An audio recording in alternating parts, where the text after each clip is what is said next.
Presidenta de Aluex, Carmen Rosa Martínez. Saludo también al resto de la Junta Directiva. Por supuesto, a nuestro conferenciante de hoy, Diego Quirós, bienvenido. Resto de conferenciantes, como Julio Virseda, que nos ha querido acompañar. También a nuestro querido subdelegado de Defensa y a grandes amigos como Francisco Javier Martínez Ortuño, que esta tarde también nos ha querido acompañar. Y a todos ustedes, por supuesto, señoras, señores, muy buenas tardes y bienvenidos. Bienvenidos a la décima ya conferencia organizada por Aluex dentro de su ciclo de conferencias Esperanza, Cultura y Experiencia. Y bueno, en un día como hoy vemos que la cultura, la experiencia y la esperanza realmente funciona, y aquí seguimos otra semana más al pie del cañón, y que sean muchas.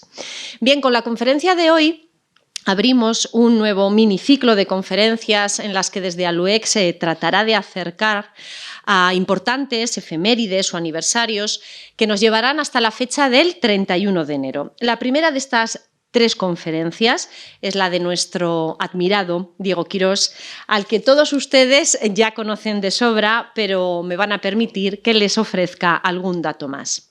Diego Quirós es licenciado en Historia Medieval por la Universidad de Murcia en 1989 y en Historia del Arte por la Universidad de Murcia también en 1992.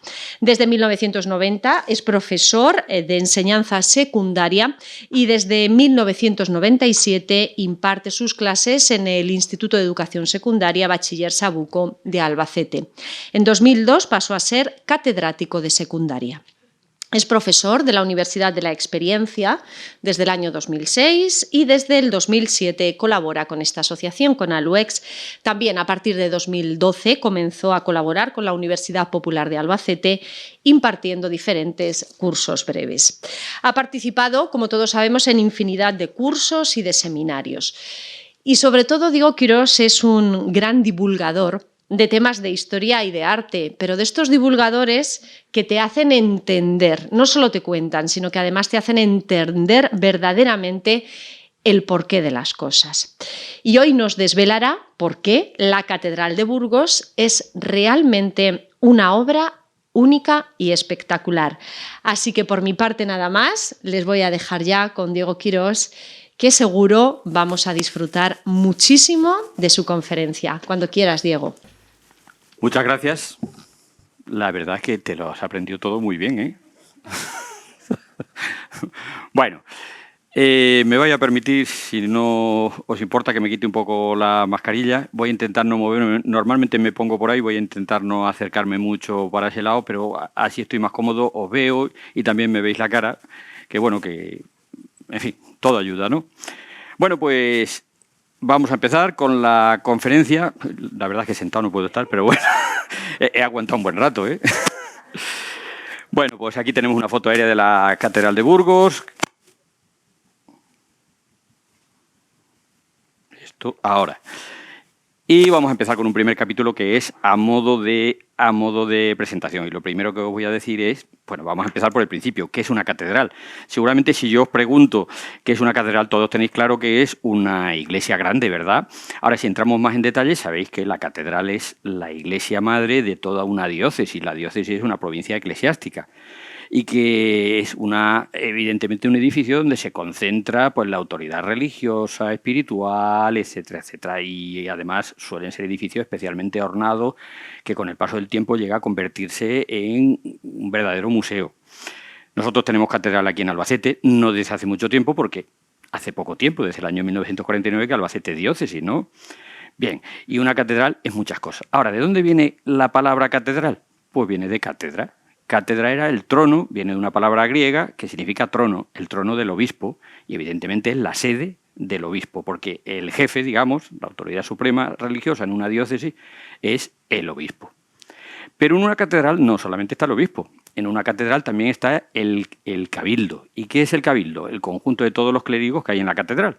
Luego ya encontramos dos autoridades. Por un lado tenemos al obispo y por otro lado tenemos al cabildo. y las relaciones no siempre son fáciles.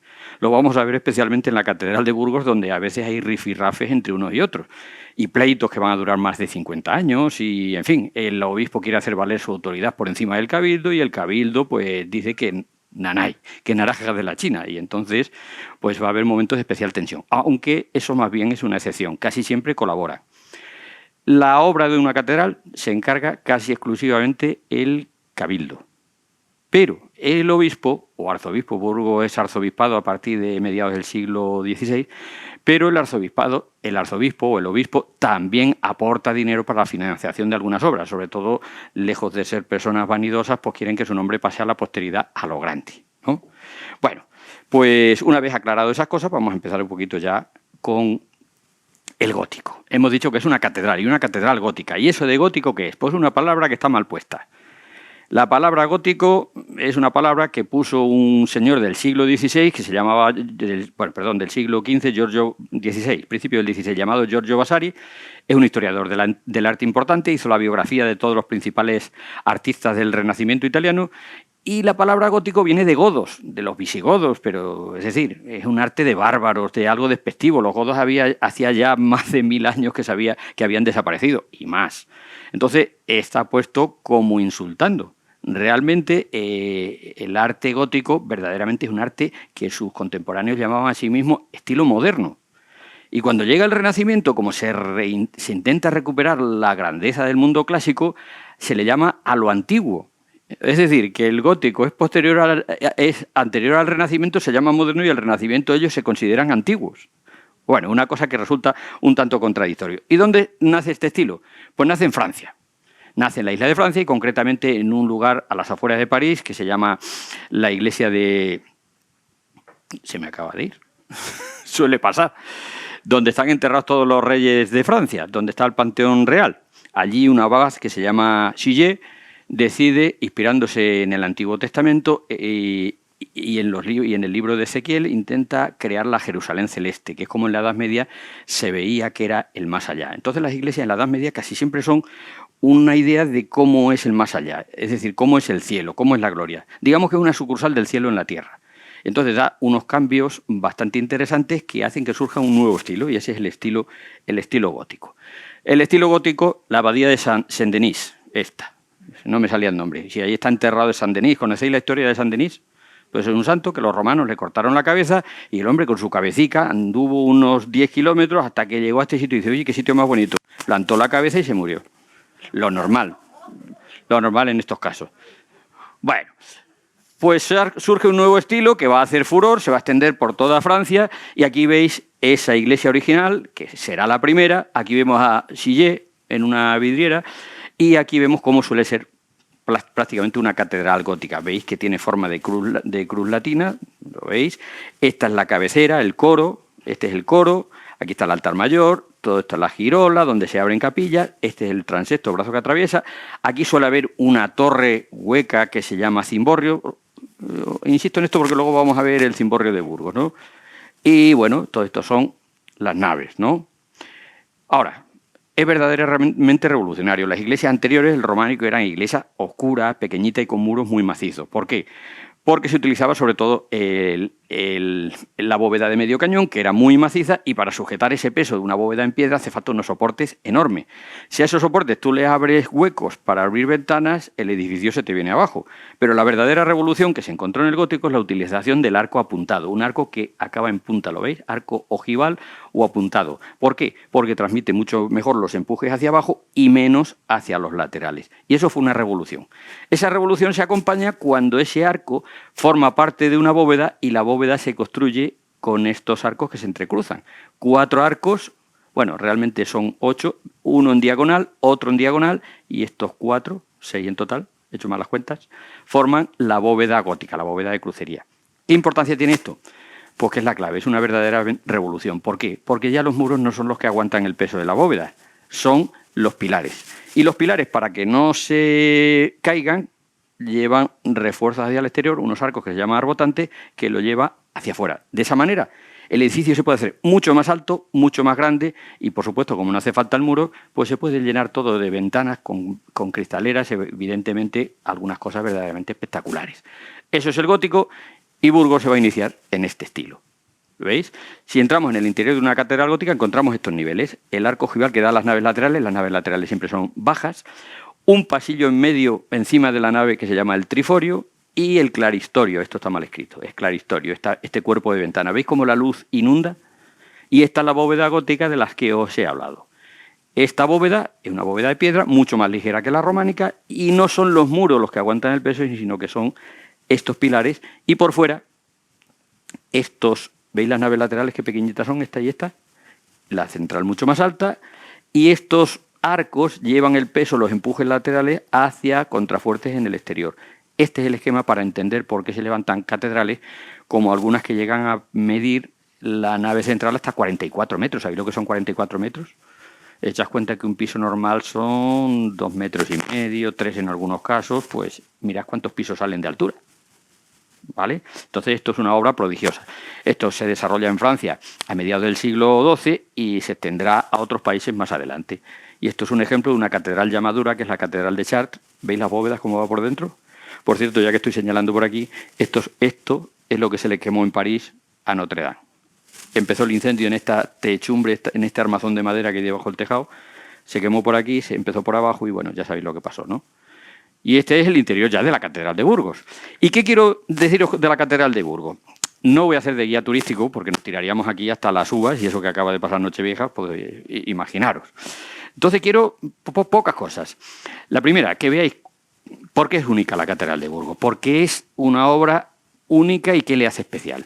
Segundo, que veáis cómo una obra, como una catedral, va evolucionando y cada época aporta lo suyo. Que vayamos viendo cómo va evolucionando porque el hombre va evolucionando. ¿Vale? Y tercero, meteros el gusanillo de que vayáis a ver la Catedral de Burgos o cualquier catedral.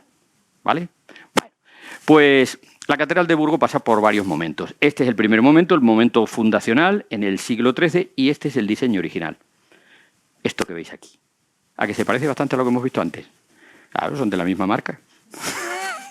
El segundo momento, va a ser fundamentalmente el siglo XV y siglo XVI. Esto ya se complica un poquito más, ¿verdad? Sigue siendo estilo gótico, pero sencillo al principio, recargadísimo al final. Luego nos metemos ya en pleno renacimiento en el siglo XVI. Vamos a ver esto que es una de las joyas de la catedral. Luego llega el barroco y el barroco pues va aportando muchas cosas. Esto es ya del siglo XVIII, XVII-XVIII, esta es la sacristía y bueno, y se hace todo un poquito más complicado, ¿no? Luego llega el siglo XVIII, el estilo neoclásico también, que lo que hace es hacer al estilo clásico lo que estaba hecho en estilo gótico. Afortunadamente solo tiene esta parte retocada, que es la fachada principal. Fijaos. He sido yo. Esta es la catedral original, el diseño original, y este el definitivo. No, si es que me he apoyado aquí. Ha sido por eso. No ha sido. Me lo pongo por detrás, sí. Vale.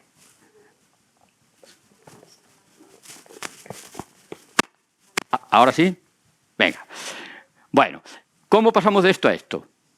De una manera muy sencilla. Este es el diseño original y los distintos estilos van haciendo todo lo demás. Es decir, desde un núcleo elemental muy sencillo se empieza a construir de manera centrífuga hacia los laterales de una manera espectacular. Esto es la sencillez y esto ya es el recargamiento. Pues vamos a ver cómo pasamos de aquí a aquí. ¿Vale? Bueno, empezamos con la primera etapa, el estilo gótico inicial. Bueno, esto se funda, la primera piedra la pone Fernando III. Bueno, la verdad, no estoy seguro de que la primera piedra la pusiera Fernando III, el santo, el día 20 de julio del año 1221. Bueno, los obreros. Estamos en esos momentos. Fernando III ya sabéis que unifica definitivamente Castilla y León y que, bueno, bajo su mandato se va a producir el gran impulso a la reconquista, que va a ser la conquista de todo el Valle de Guadalquivir, la zona también del Reino de Murcia, etcétera, etcétera. Que va a tener un chaval muy espabilado que se llama Alfonso X el Sabio, todas esas cosas. Pero la obra no la hace Fernando III. Fernando III aporta el dinero. Quien realmente hace la obra es este señor que veis aquí. Se ha quedado de piedra, ¿eh? Este es el verdadero promotor. Se llama Mauricio. No se sabe de dónde, cuál es su procedencia. Unos dicen que es inglés, otros dicen que es francés, otros dicen que no, que es burgalés. Pero este, siendo obispo, bueno, siendo jovencito, él ha estudiado en París, en la Sorbona. Ha destacado, es un hombre con una vasta inteligencia, ha participado en varios concilios, en el concilio del Letrán en Roma. Es decir, un hombre muy viajado. Incluso el propio rey Fernando III lo va a utilizar como embajador y va a ir a Alemania a buscar a su futura esposa, que se llama Beatriz de Suabia. O sea que es un hombre que está muy bien situado en la corte, ¿vale? Pues este es el verdadero promotor. Y estas imágenes que estáis viendo de él, esta que veis aquí está aquí y esta está aquí. Son las mismas él, aunque no se parezca. Y bueno, la catedral empieza en 1221. ¿Pero qué había allí antes? Pues nada, ni más ni menos que una catedral románica de la que no tenemos ni idea. No tenemos prácticamente ningún documento. Las excavaciones arqueológicas dan resultados parciales, solo en algunas partes, pero tenía que ser una iglesita muy pequeña, aproximadamente con esta pinta, como eran casi todas las iglesias románicas del momento. En todo caso, muy pequeña. El crecimiento de la ciudad, su conversión en capital de Castilla, va a hacer necesario la construcción de una catedral de una gran entidad. Además, estamos en la época del auge urbano, las ciudades empiezan a crecer de manera espectacular y Burgos pues tiene un gran tirón. Bueno, pues se va a construir la catedral. Pero lo primero que vamos a ver de esta catedral es que tiene un problema muy, muy difícil de resolver. Esto la hace única, pero va a condicionar toda la obra. ¿Y cuál es ese problema? Pues el problema es que está construida en la ladera de una montaña. Burgos surge en un castillo, el castillo que está justo encima de la catedral. El núcleo amurallado constreñía toda la construcción a un espacio muy limitado entre las murallas y el castillo que estaba arriba, y en esa pendiente se tiene que construir la catedral. Construir un edificio enorme en una pendiente, ¿cómo lo haces? Es complicado, ¿verdad? Pues vamos a ver el primer maestro, que no sabemos cómo se llamaba, no tenemos ningún dato de quién fue el que hizo la primera traza, cómo resuelve esto. ¿Os dais cuenta que aquí hay una altura y por aquí otra? No vas a hacer la catedral cuesta abajo, ¿verdad? Sería un poco incómodo, ¿no? Bueno, pues evidentemente lo que se hace es allanar el terreno, pero claro, ¿veis cómo eran las murallas? Pues el espacio que le quedaba entre las murallas y el castillo, aquí se coloca la catedral. Diréis vosotros, pero vamos, que con todo el espacio que hay en Burgos, que en la parte más baja, al lado del río Arlanzón, hubiera estado la catedral divinamente claro, pero en aquella época hubiera estado fuera de las murallas y eso no estaba de moda. ¿Vale? Bueno, pues entonces, fijaos, esto va a dar muchos problemas. El primero es que esta puerta de aquí está a 8 metros del suelo. Como veis, no está especialmente indicado para minusválidos, ni para manusválidos, evidentemente. Bueno, pues vamos a ver, ¿veis aquí? ¿Se ve la diferencia de niveles? Bueno, pues eso va a condicionar pues, prácticamente casi todo. Va a condicionar que haya que salvar ese desnivel si quieres usar esa puerta, y lo van a hacer, ya veremos cómo. Y en segundo lugar, ya sabéis que en las montañas nacen cursos de agua. Pues en esa montaña donde está el castillo nacen cursos de agua que van mandando agua hacia la catedral, agua subterránea, y eso es un peligro. Y eso no hay manera de acabar con esas humedades, hasta que en el siglo XVIII se decidió construir una cámara subterránea alrededor de la catedral que sirviera de desagüe de todas esas aguas. A eso se le llamaba la cámara bufa. No obstante, la catedral de Burgos tiene exceso de humedad, a pesar de eso. Bueno, y empezamos ya a hacer un recorrido por fuera. Fijaos la fachada principal. Cuando llegamos nos quedamos aquí. ¡Oh! Sí, está muy bien. Pero vamos a encontrar 3 épocas muy distintas. La época original es esta, más o menos. Esto también, si no fuera por las modificaciones que hicieron en 1790, que es la construcción de estos tímpanos y el quitar las esculturas, ¿vale? Y lo más espectacular es el remate, la parte de arriba, que esto es del siglo XIII, esto es del siglo XV, esto era también del siglo XIII, obviamente, esto es del siglo XV y esta remodelación es del siglo XVIII. ¿Os dais cuenta solo en una fachada cuántos niveles y cuántos saltos tenemos? Bueno, otra novedad que tiene la Catedral de Burgos. En Francia es muy típico que en el segundo cuerpo o tercer cuerpo encontremos galerías de reyes, es decir, filas de esculturas que representan a reyes. Unas veces son reyes, no se sabe estos reyes quiénes son, no se sabe si son los reyes de Castilla anteriores a Fernando III o bien se trata de reyes del Antiguo Testamento. Pero Burgos lo tiene en las 3 fachadas, mientras que en España solo hay una catedral que tenga esto, la Catedral de Ciudad Rodrigo. Burgos sin problema. Bueno, empezamos por la puerta. ¿Os dais cuenta que esta nave que atraviesa es un tanto larga si lo comparamos con las iglesias francesas? Eso es porque aquí hay que colocar unas escaleras. ¿Os acordáis que esta puerta estaba muy alta? hay que hacer una escalera, entonces se va a llevar o va a ocupar la mitad del tramo, por eso esto es tan largo. Bueno, esta es la puerta del Sarmental, por donde entramos hoy para hacer la visita turística. ¿Habéis entrado en Burgos? ¿Habéis visto la catedral? Pues entramos por aquí. Este es el obispo Mauricio que nos está diciendo, pasad, que está abierto, pero pasad por taquilla primero. Bueno, el rosetón, que es impresionante. Bueno, en el centro del tímpano tenemos a Jesucristo, es una temática todavía de herencia románica, pero que está tratada a la manera gótica. Tenemos a Dios Padre enseñando las verdades de la fe. ¿A quién? A los evangelistas que están copiando. Están como amanuenses, como si fueran escribanos en sus pupitres. Ahí tenemos a San Marcos, a San Lucas, a San Mateo y a San Juan. Y están escribiendo. Los de arriba, los de abajo están bastante anchos, pero los de arriba ya el espacio que les queda es muy poco. Bueno, y todo esto que veis aquí, pues es ángeles que están revoloteando ante ese acontecimiento divino. Por supuesto, Dios está dictando la verdad, está enseñando, y estos están enseñando a los apóstoles que los tenemos aquí. Y por aquí, ángeles, reyes, arcángeles, etcétera, etcétera, y todos los coros celestiales, ¿no? Como veis, está muy animada la puerta, ¿no? Bueno, y en la otra puerta, en el lado contrario, por cierto, otra originalidad de la Catedral de Burgos es que casi todas las catedrales, la fachada principal da al oeste y la cabecera da al este. En Burgos no. El espacio es tan mínimo que han tenido que girar la catedral un poquito. Entonces va de noroeste a sureste. Bueno, en la puerta de enfrente, esa que tenemos que salvar ese gran desnivel, en la puerta norte tenemos, se llama la puerta de la coronería. Esto es un añadido que hicieron en el siglo XVI cargándose la portada gótica, y en el tímpano principal tenemos aquí a Jesucristo. Le faltan los brazos, pero está enseñando así las manos como diciendo, quietos. ¿Qué está diciendo? Está enseñando las llagas de los clavos de la cruz. Está diciendo, me han clavado, ¿verdad? Está enseñando los signos de la pasión. Al lado están Santa María, su madre, y San Juan, que está pidiendo misericordia para los hombres. Y aquí dos ángeles que están llevando los instrumentos de la pasión. Este está llevando la lanza con la que el centurión Longino le clavó a Jesucristo, y aquí está un ángel que porta esa columna en la que le azotaron, ¿vale? Y encima están otros angelitos, y todo lo que veis alrededor son ángeles y querubines. Mirad, estos son querubines. Mirad el ángel, qué manejable, qué cosa más útil, con sus alitas, pero los querubines, ¿notáis que tienen más alas? Se nota que están en otro nivel. En Burgos hace muchísimo frío, están más preparados. ¿No veis que están bien abrigados? Y ahora, con la que tiene que estar cayendo, están especialmente acondicionados. Bueno, pues esta es la puerta de la coronería. Si lo veis más de cerca, ¿veis los querubines? ¿Veis la diferencia, no?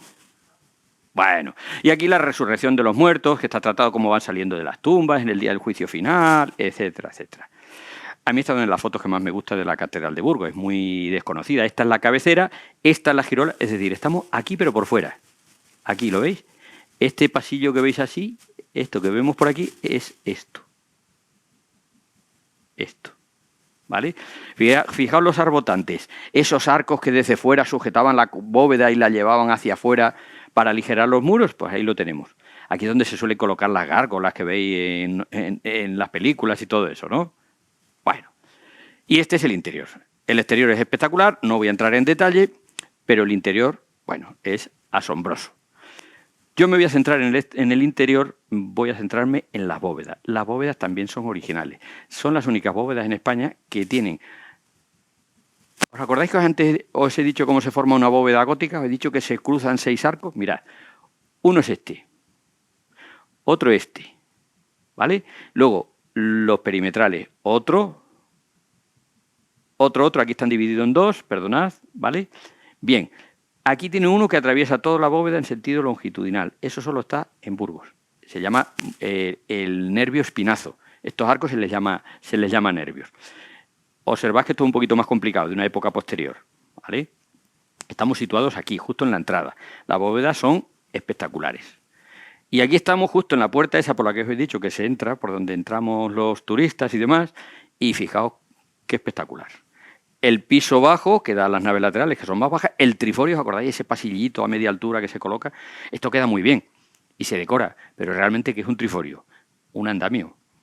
Un andamio para hacer reparaciones y acceder fácilmente al edificio a distintas partes, Gracias al triforio se da la vuelta a la catedral, lo decoras, queda bien, pero realmente hace una especie de... hace la función de un pasillo de servicio. Por cierto, en la catedral de Cuenca podéis subir al triforio, os dejan y está bastante interesante. Aquí en Burgos nos dejan, ¿vale? Bueno, seguimos por el interior. Este es el triforio. ¿Veis? El espacio es mínimo. Obviamente no se puede usar para nada, como no sea como lugar de paso para llevar materiales, y hay escaleras disimuladas que te suben a otros niveles, etcétera, etcétera. Tener un andamio hubiera sido mucho más complicado. ¿Lo veis? A que por fuera parece una joya, está ricamente decorado. Esta forma de decorar el triforio con arcos que no son apuntados es solo típico de Burgos, ¿eh? Otra curiosidad. Tiene su claustro, pero la catedral de Burgos tiene realmente dos claustros. Fijaos qué curioso. Esto que veis aquí es lo que en las fuentes aparecen como la claustra, lo decían en femenino, la claustra antigua. Es decir, el claustro de la catedral románica, que ya no existe, está lleno de capillas y, en fin, como la capilla de la presentación que veis aquí. Y este es el nuevo claustro. Y este nuevo claustro es de los pocos que en España tienen dos pisos. Y digo, ¿y 2 pisos para qué? Pues muy sencillo. ¿No hemos dicho que la catedral estaba así? Pues realmente está levantado en 2 pisos y es el piso de arriba el que hace las veces de claustro para igualar con el nivel de la catedral. Y el piso de abajo realmente lo único que hace es sujetar el piso de arriba, que es lo importante.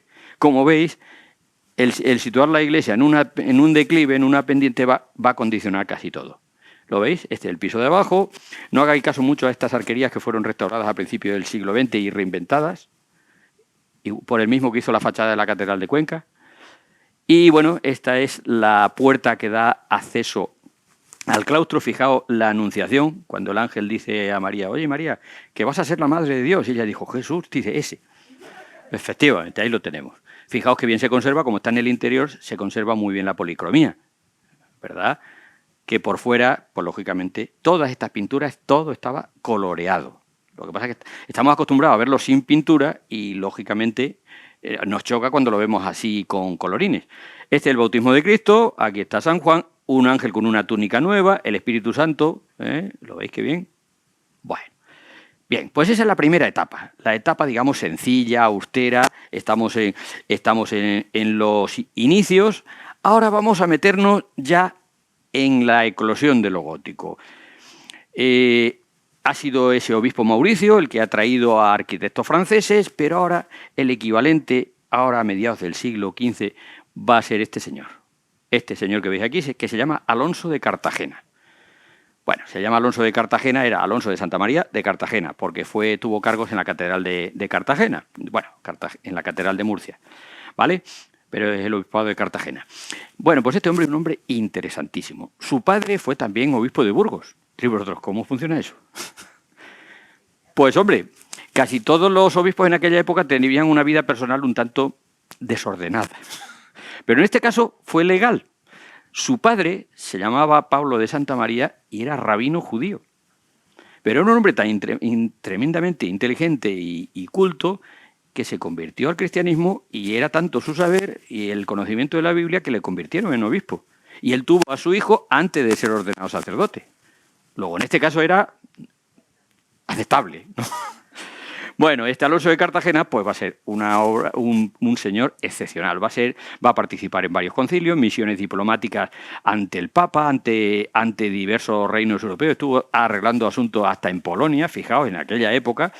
Era un hombre de un gran saber y algunos humanistas italianos decían que era lo mejor que había en España, ¿no? Pues este Alonso de Cartagena se va a traer del concilio de Basilea, de la zona de Suiza y la zona de Alemania, a arquitectos también bastante interesantes. Va a ser el equivalente al obispo Mauricio. El obispo Mauricio 2 siglos antes había traído a franceses que hicieron la catedral al estilo francés. Este va a traer a arquitectos que van a rematar la catedral al estilo alemán. Y vamos a ver esa originalidad que no está en ninguna catedral española. Bueno, la parte de arriba estaba sin acabar. Pues lo va a rematar con estas agujas caladas, con estos remates.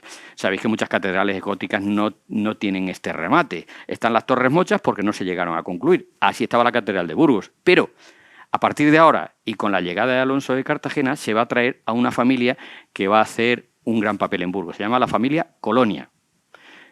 Y serían de Colonia. Olían muy bien. ¿Verdad?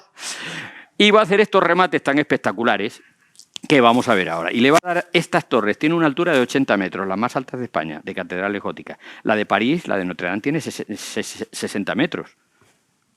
Y fijaos, van a incluir algunos detalles que nadie se fija, pero fijaos lo que pone aquí arriba. Conferencia de Aluex. Ah, no, perdona, es que no lo he visto bien. Pone pulcra es decora. ¿Y qué es eso? Pulcra es bella y hermosa. No se sabe si el calificativo va dirigido hacia la catedral o a la Virgen, porque las catedrales estaban dirigidas todas a la Virgen, ¿no? Tiene una falta de ortografía, le falta una H en pulcra, en latín le falta esa H. No sabemos si es que no le cabían las letras, pero es dudoso que Alonso de Cartagena, que era un intelectual y un gran humanista, le hubiera dado en el papelito eso mal escrito, ¿no? Bueno, también el latín eclesiástico no es exactamente el latín clásico. Lo veis aquí, pulcra es et decora, ¿vale? Y hay más escritos. Pax vobis, etcétera, etcétera. Mirad, aquí pone Pax vobis, la paz sea con vosotros. Fijaos cómo son estas agujas. La base es octogonal, se levanta una altura espectacular y es prácticamente hueco. Esto ha dado muchos problemas su mantenimiento, pero con la última reforma lo han dejado espectacular. Fijaos, esta es la Catedral de Notre Dame de París. Fijaos qué pinta tiene sin el remate de las torres. Y fijaos Burgos si no tuviera el remate de las torres. Estaría soso, ¿verdad? Bueno, pues en España no hay bóvedas, cúpulas caladas de este tipo. Vienen precisamente con Alonso de Cartagena y la familia Colonia. Y vienen de Alemania. Fijaos algunos ejemplos alemanes que están muy próximos. Esta es la Catedral de Friburgo, Nuestra Señora de Schlesinger, y esta es la Catedral de Burgos. ¿Veis el parecido? Y esto es original. En España no existe.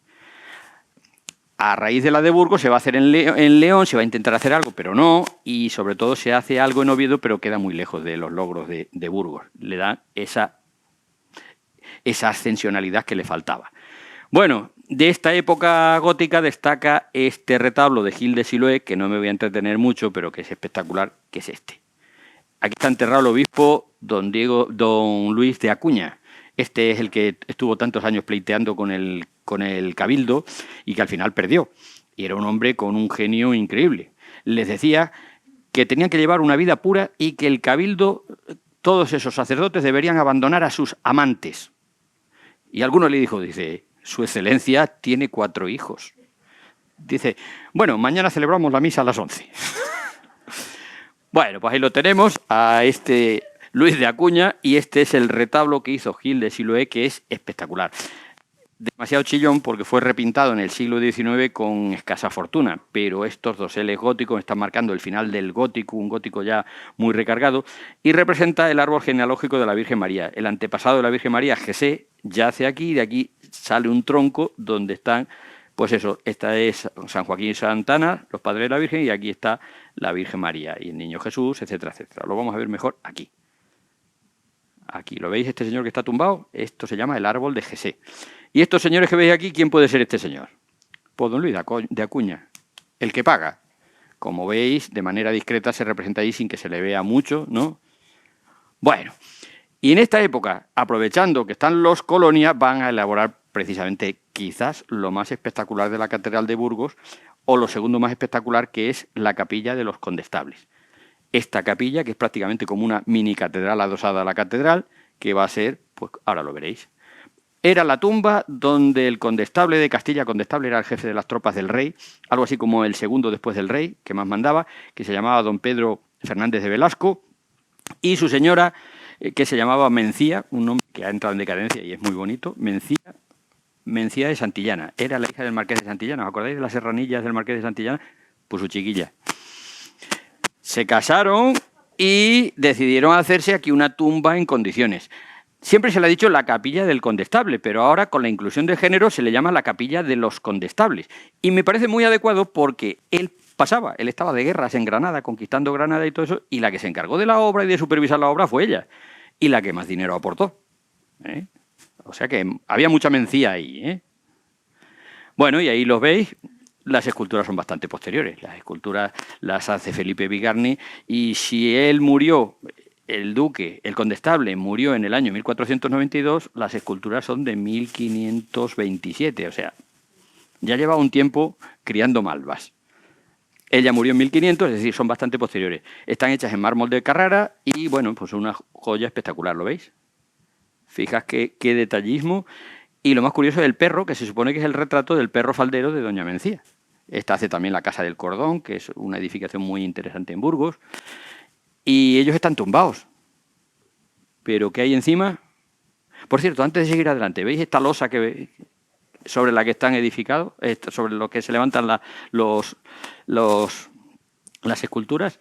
Es una losa enorme de jaspe y se cuenta una tradición en Burgos que estaban subiéndolo y para meter esa losa era prácticamente imposible. La escalera del Sarmental, donde hemos visto que se entra, tuvieron que hacer un terraplén y poner bueyes tirando de esa losa. Y llegó un momento que los bueyes estaban ya cansados y no podían más y estaba a punto de resbalarse y caerse la losa, con lo cual hubiera sido una tragedia, y en ese momento un buey decidió plantar las patas delante, bloquear el peso, todos los demás lo imitaron, y cuando pensaban que se iba al garete, se paró. Cogieron otra vez resuello y tiraron con la piedra para adelante. A este se le llama Garrudo, y bueno, se cuenta que el marqués decidió darle la libertad, el ninot indultat, que dirían los valencianos, y pastó libremente por las afueras de Burgos. Bueno, una catedral se hace también con leyendas. Ahí lo veis. ¿Y qué ven estos ojos? Pues mira, Mencía, ¿has visto cómo están hoy las estrellas? Pues ahí lo tenemos. Espectacular. Esto es un gótico ya muy recargado, un gótico ya que tiene mucha chicha, ¿verdad? Es un gótico que llamamos flamígero, que es lo que traen los colonias. Y como los colonias eran artistas en esto de tallar la piedra y que pase y que haya huecos, como hemos visto en las agujas, fijaos, está rematando esto con una estrella calada, es decir, perforada. Y bueno, cuando llueve se mojan todos los demás. No, hombre, está cubierta de cristal, pero aporta una iluminación especial al edificio. Y esto es realmente esto. Un solar totalmente irregular es capaz de reconvertirlo en un octógono perfecto. Y sobre este octógono coloca estas estrellas, sobre todo esta estrella central. En la capilla de los condestables, este es el retablo mayor. Aquí están las representaciones de los duques. Esta es la de sus chiquillos, que luego al final decidieron enterrarse en otro sitio, en Medina de Pomar.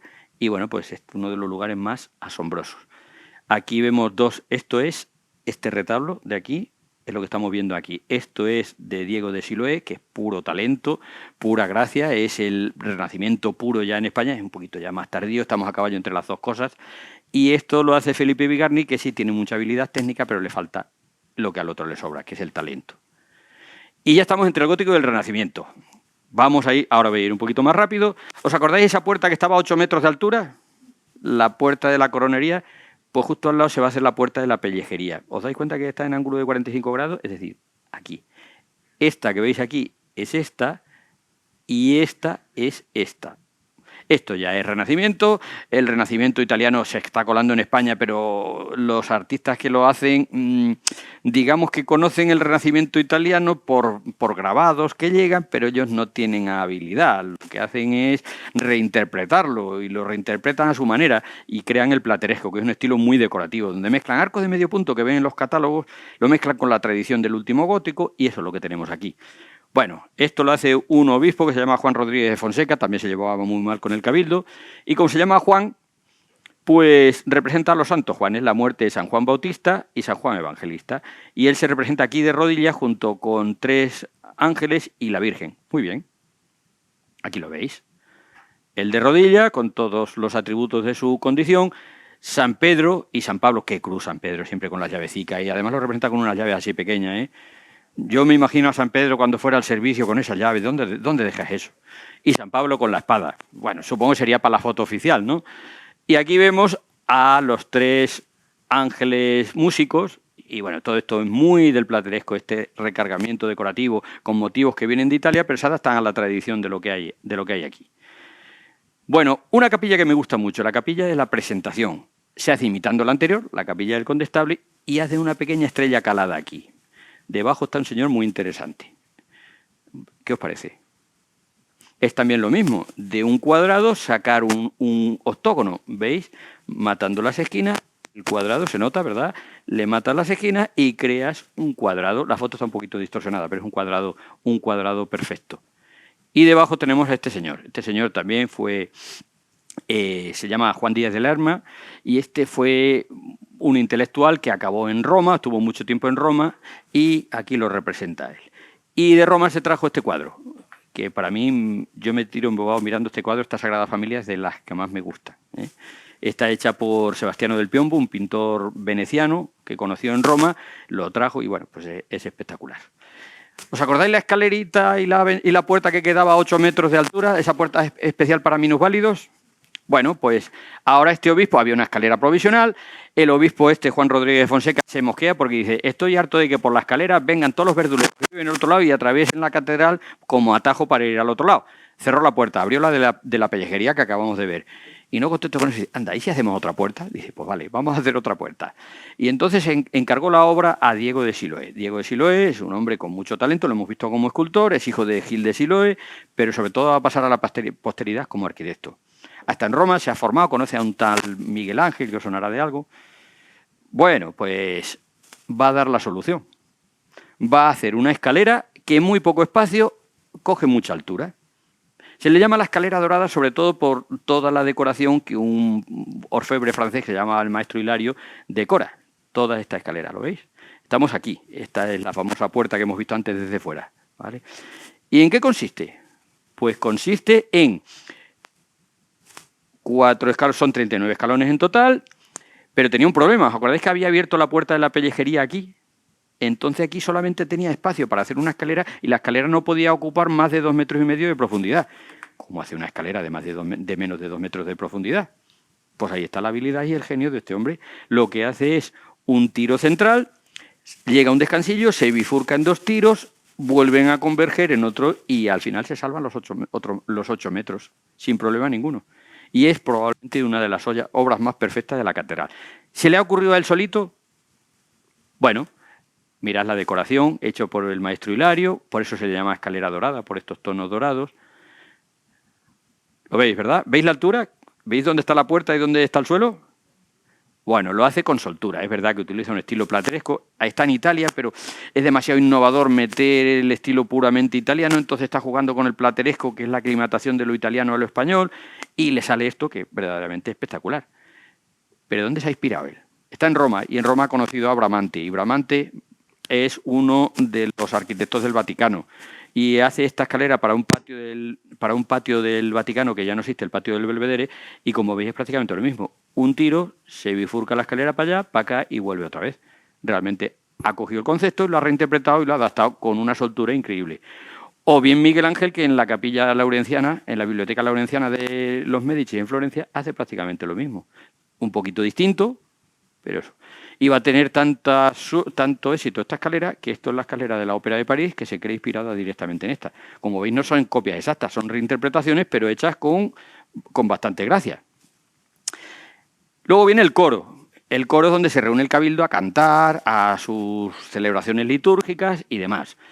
Había 104, había 59 asientos en la parte de arriba, aquí, y 44 en la de abajo. Y luego estaba la silla episcopal aquí. No me voy a detener aquí mucho porque para mí esto está bien, pero es muy común. No es una escalera dorada, que es algo único, que solo existe aquí. Prácticamente casi todas las catedrales tenemos algo parecido. Y si tengo que quedarme con alguno, la de Toledo o la de Granada me parece mejor. No me he movido, ¿eh? Por cierto, una cosa curiosa. Las catedrales españolas tenemos la moda de colocar aquí el coro, con lo cual se interrumpe la visión del altar mayor desde la entrada y tienes que dar la vuelta. Esto es muy típico, muy typical Hispanis. Hay gente a favor y gente en contra, lo que queráis. En algunas se ha desmontado, se ha retirado y en otras sigue estando, como por ejemplo la Catedral de Burgos. El original estaba aquí. Bueno, sigo. Detallitos. Luego en el paso del siglo XV, al siglo XVI tenemos a Felipe Bigarni, que hace estos relieves que tenemos de espaldas a la girola. Este es el altar mayor, pues por detrás hace estas decoraciones espectaculares sobre la Pasión de Cristo. Son geniales, pero tienen un problema. Lo hace con una piedra muy débil, la piedra de Briviesca, y la piedra se ha llevado por delante a gran parte de la construcción. Aunque lo han restaurado, ya es prácticamente irreversible. Las escenas pues le dan un aprobado alto, es decir, le dan un sobresaliente porque dejó a todos anonadados. Era prácticamente la prueba que le ponían para participar en la obra de la catedral. ¿Os dais cuenta cómo está por aquí? Está machacado. El retablo mayor, para algunos es espectacular. lo hace Martín de la Haya y lo sigue su hermano. Está bien, pero no dice nada con respecto a otros retablos de la misma época. Por ejemplo, si lo comparamos con el retablo de la Catedral de Astorga, este queda bastante más flojo, la adaptación al espacio es más débil, queda muy ostentoso, evidentemente, pero bueno, no quiero decir que esté mal, pero para mí no es una obra que pueda decir esto es único, ¿vale? Si os dais cuenta, es la estructura en 3 niveles, colocando columnas dóricas abajo, jónicas encima y corintias encima de la jónica, y luego el ático, el remate. Pues sí, es espectacular, sobre todo muy visual, es impactante. Un detallito, todo esto está hecho en madera de nogal. Solamente el tallar la madera, perdón, el pintar la madera y dorarla, que es aplicarle pan de oro, solamente costó, si lo tuviéramos que traducir a cifras actuales, 900.000 euros. Lo pagó casi todo el obispo, el arzobispo. No está mal. Bueno, todas las iglesias, en todas las construcciones ocurre una tragedia. En Burgos también. El cimborrio, esa torre hueca que se solía colocar en el cruce de las 2 naves, en la noche del 4 al 5 de marzo de 1539 se viene abajo. Lo habían hecho los colonias y tenía el mismo aspecto, como veis, que el remate de las torres. Pues cataplum. Se viene abajo. Los burgaleses hicieron de la necesidad virtud y, lejos de ser un impedimento, se pusieron manos a la obra y decidieron levantar uno nuevo que es espectacular. Ahí lo tenéis. Este es el aspecto exterior, lo hace Juan de Vallejo, 1530, el hundimiento fue en 1539 y esto prácticamente en 1569 ya está montado. Eso sí, ¿por qué se había caído el otro? Porque los 4 pilares en los que se apoyaba eran más bien delgaditos, no habían aguantado el peso y un día de una fuerte ventolera se hundió. ¿Qué van a hacer ahora? Esto es lo que hacen. Espectacular. Siguiendo el estilo de la capilla del Condestable y esas bóvedas caladas, perforadas, pues va a hacer un octógono espectacular, que es lo que vemos aquí. Y para que no se les caiga, va a colocar los 4 pilares sobre los que se sujeta, lo van a reforzar. Van a hacer 4 grandes pilares. Y además, para evitar que sea demasiado macizo, le colocan filigranas, decoración. Si todo esto es excesivamente vertical, le colocan molduras horizontales para atenuar esa verticalidad y dar sensación de bastante más ingravidez. El resultado es esto, que es espectacular. Te quedas así con la boca abierta. Y los burgaleses, a quien no sabéis a quién enterraron debajo en el año 1921. A un señor, bueno, este es el cimborrio visto desde arriba. Está poblado de estatuas, de relieves. No voy a entrar en detalles a contaros qué hay por aquí, pero bueno, esto es sorprendente. Esto no está en ningún sitio, solo está en Burgos. Era normal que los cimborrios se cayeran. Se cayó 2 veces el de Sevilla, se cayó una nave de Palma de Mallorca, hubo otro derrumbamiento en Barcelona. Es decir, era lo normal. A partir de aquí este no se ha vuelto a caer. Lo han reformado alguna vez. ¿Veis ese octógono, esa bóveda estrellata? Felipe II, cuando visitó la catedral, dice, esto es propio de ángeles, esto no es posible que lo hayan hecho personas. ¿Y qué hay aquí debajo? ¿Quién está enterrado aquí? Los restos de don Rodrigo Díaz de Vivar, que os sonará. Salía en los dibujos animados. Ruiz, el pequeño Cid. El Cid y señora, es decir, doña Jimena. Ahí están enterrados. Bueno, están enterrados ahí y en el resto de Europa. Menéndez Pidal hace una lápida donde pone Rodrigo y señora y demás, y puso un fragmento del Cantar de Mio Cid, a todos alcanza honra el que en buena hora nació, y ahí están los restos. Pero aquí en este mapa veis dónde hay restos del Cid. Y viene troceado por sitios. Esto está en Burgos, pero no en la catedral. Pero está desde la República Checa, Polonia, Rusia, Francia. ¿Y por qué? Bueno, ¿os acordáis de la Guerra de la Independencia y que entraron los franceses y demás? Pues se llevaron de souvenir trozos del Cid. Bueno, desde luego el Cid no podía soñar una tumba mejor, ¿verdad? Este es el cimborrio. Para aguantar esto tiene que haber un cálculo excepcional y hace juego también con las agujas de fuera, no desentona. Ya sí voy a ir rápido. Estos son los ropajes barrocos, llega el barroco y se decora todo al estilo barroco. A nosotros el barroco ya nos choca muchísimo porque es un estilo mucho más recargado, chillón en algunas partes, excesivamente ornamental. Esta sacristía todo esto es de escayola o de yesería, pintados, coronación de la Virgen. Ya nos cuesta leer esto. Esto nos produce una cierta sensación de agobio, ¿no? Pero tiene su aquel también, ¿eh? Fijaos la coronación de la Virgen y toda la parafernalia que monta. El barroco es el mundo de lo espectacular, todo tiene que entrar por los sentidos y efectivamente eso es lo que vemos aquí. ¿Veis la coronación de la Virgen? Aquí está la Virgen y dice, me va a poner la corona. Y aquí está Dios Padre, Dios Hijo y el Espíritu Santo encima. ¿Vale? Esta es otra sala. Y para mí, poniéndonos en lo barroco, en el barroco típico del siglo XVIII, el barroco desatado, el que se le llama también churrigueresco, para mí la capilla de Santa Tecla. Un obispo que se llama Manuel de Samaniego y Jaca decidió derribar 4 o 5 capillas, 4 exactamente, y se construyó la capilla de Santa Tecla. ¿Por qué la capilla de Santa Tecla? Dice, ¿qué pinta Santa Tecla si es de Tarragona aquí en Burgos? Bueno, pues antes de ser arzobispo de Burgos había sido arzobispo de Tarragona y se llevó el culto a Santa Tecla y vemos este retablo probablemente trazado por Alberto de Churriguera, espectacular, barroquísimo y bueno, pues aquí a ver si encontráis algún sitio sin decoración. Aquí es ideal para poner un ¿dónde está Wally? Porque es imposible encontrar nada, esa exuberancia. A mí el barroco me encanta también, tiene su cosa. En el siglo XVIII lo único que se le hace es podar un poco los relieves, porque se estaban cayendo a trozos. ¿Y cómo era esto antes? Pues fijaos, tenemos un grabado del siglo XVIII donde nos dice cómo eran estas puertas antes de que hicieran este engendro, porque no pega. Y es esto. Probablemente era una portada espectacular, y siempre la portada occidental es la puerta principal y la más espectacular de una catedral. Tuvo que ser excepcional. ¿Qué se conserva? Pues nada. Y luego, pues hay que hacerle más restauraciones. Y bueno, a principios del siglo XX, un señor que se llama Lampérez decidió restaurarlo, pero no restaurarlo como se suponía que había estado, sino como debería haber estado. Es decir, si esto no era lo suficientemente gótico, yo lo hago gótico. Esto está influenciado por el gran restaurador francés que se llama Viollet-le-Duc y este va más allá. ¿Y qué hace? Pues ¿veis que aquí está esto muy despejado? Fijaos lo que había aquí. Había el Palacio Episcopal del siglo XVI, un edificio que probablemente estaba tocado, probablemente es verdad que anunciaba ruinas, pero lo demolió entero para que se pudiera ver bien la catedral.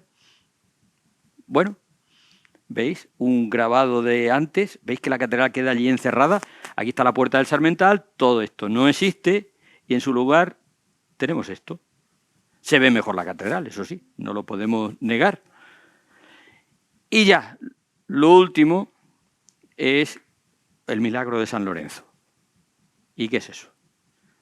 Bueno, pues es que en agosto del año 1994, de lo alto de una torre se cayó la estatua de San Lorenzo. No tenía mucha valía artística, era del siglo XVII, tampoco era gran cosa, pero encendió la voz de alarma de que a la Catedral de Burgos había que pegarle un lavado de cara. Y el lavado ha sido tan intenso que la han restaurado entera. Es la única catedral del mundo, probablemente, que podamos visitar ahora mismo que esté totalmente restaurada. Quedan algunos pequeños sitios, pequeños detalles, pero tenemos una obra magnífica. Vamos, una catedral para entrar a vivir. Entonces, si queréis ver una catedral en estado puro, como tenía que ser en su momento, es decir, respetando, por supuesto, los añadidos del tiempo, la Catedral de Burgos, eso le hace excepcional y para mí merece pues un aplauso. Se han gastado solamente unos 30 millones de euros en un proceso que ha durado unos 30 años y ahora luce todo su esplendor.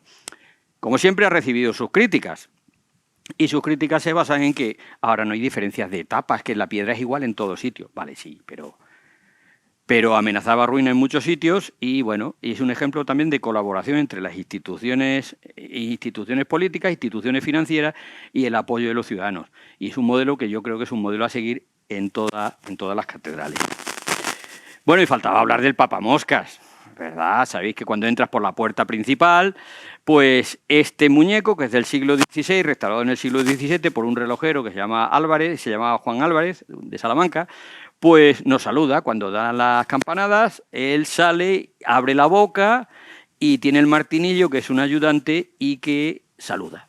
Bueno, no podía dejar... Se sabe que hay en la Catedral de Burgos algo parecido desde el siglo XV, y ahora, pues más todavía. Para concluir, yo tenía pensado hablaros de por qué la belleza y qué le hace único a la Catedral de Burgos, pero ya llevo una hora y lo dejamos para otro momento. Y era... cómo están aplicadas las matemáticas a la Catedral de Burgos para entender las armonías y las proporciones. Y debido a eso, de ahí sale la belleza y la armonía. Pero lo dejamos para otro momento. Muchas gracias por vuestra atención.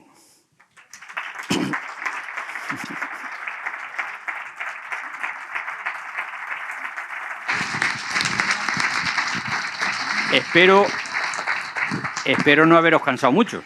Todo lo contrario, Diego. Y si tenéis alguna pregunta, pues... Sí, muchísimas gracias, como siempre, de verdad. Qué bonita manera y qué divertida manera también de contar las cosas. Te lo agradecemos mucho el hacerlo tan atractivo.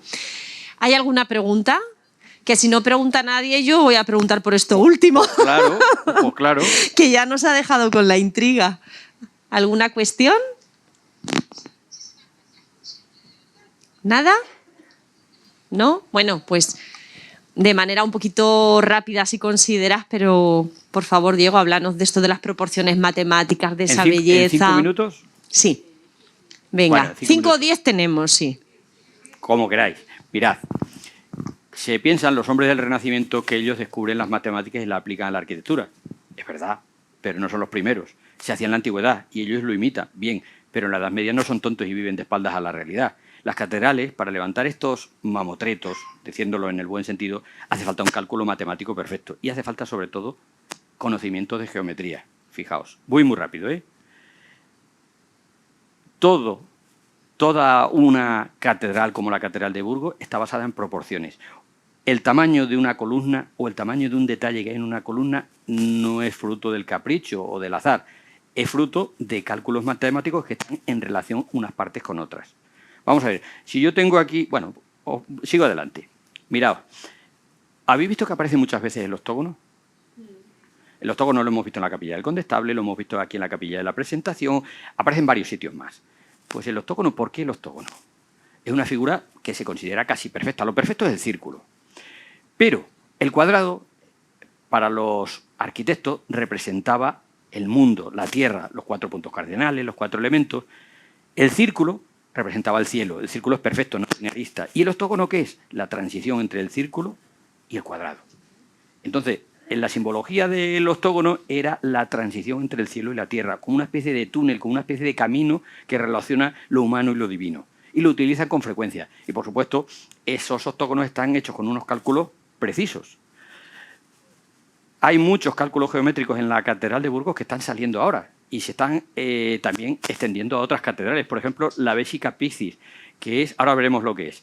Todo esto que veis aquí son proporciones que se conocían desde la antigüedad y que se pensaban que los hombres de la Edad Media no conocían. Y efectivamente, la relación, si cogemos un rectángulo y medimos un lado y lo dividimos, cogemos el lado largo y lo dividimos con el lado corto, ¿qué nos sale?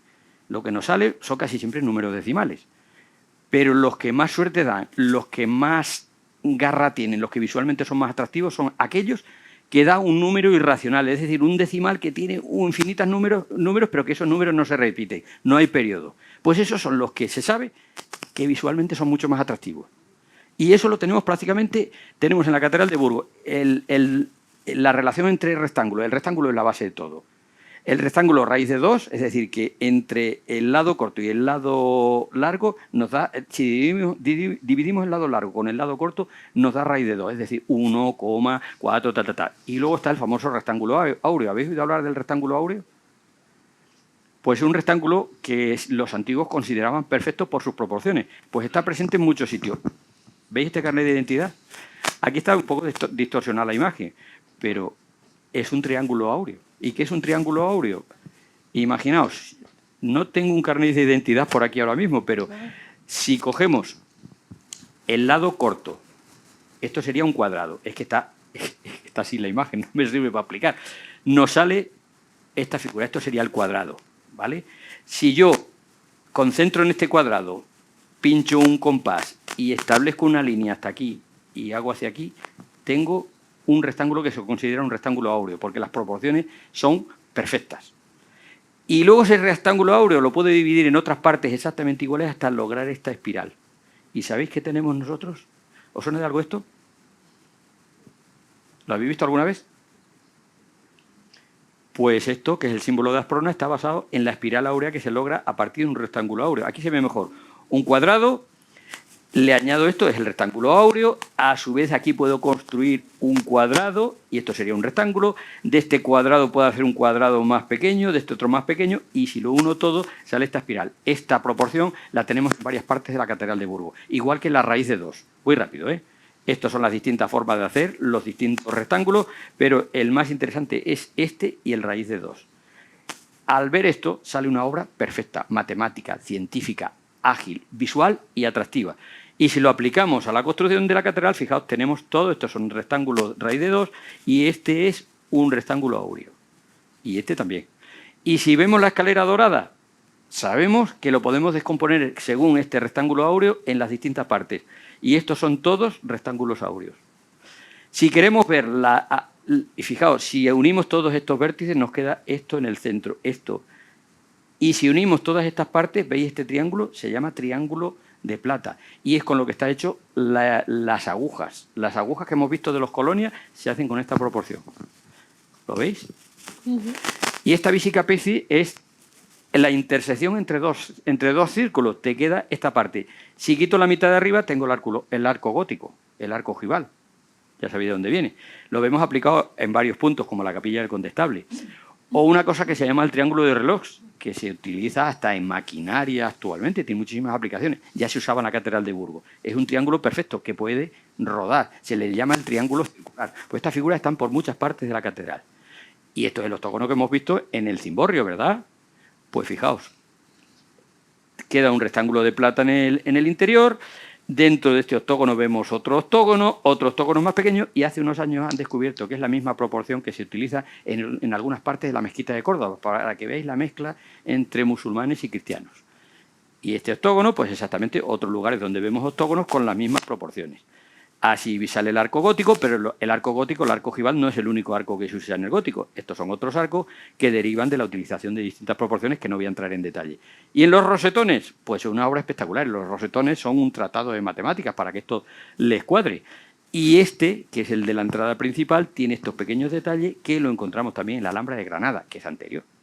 Bueno, esto es anterior a la Alhambra de Granada, pero lo han cogido de otras obras musulmanas. Y ya está, acabamos otra vez con el papamoscas. ¿Vale? Muchísimas gracias. Gracias, Diego. Bueno, lo dejamos entonces por hoy. Vamos a pedir a nuestra presidenta, a Carmen Rosa Martínez Orellana, que nos acompañe, y a Diego también, por favor, que se sitúen delante. Paco así nos lo demanda, ¿verdad? Por favor. Así nos lo requiere. De imagen. Bueno, pues un detalle con el que agradecer a Diego su participación en este ciclo de conferencias.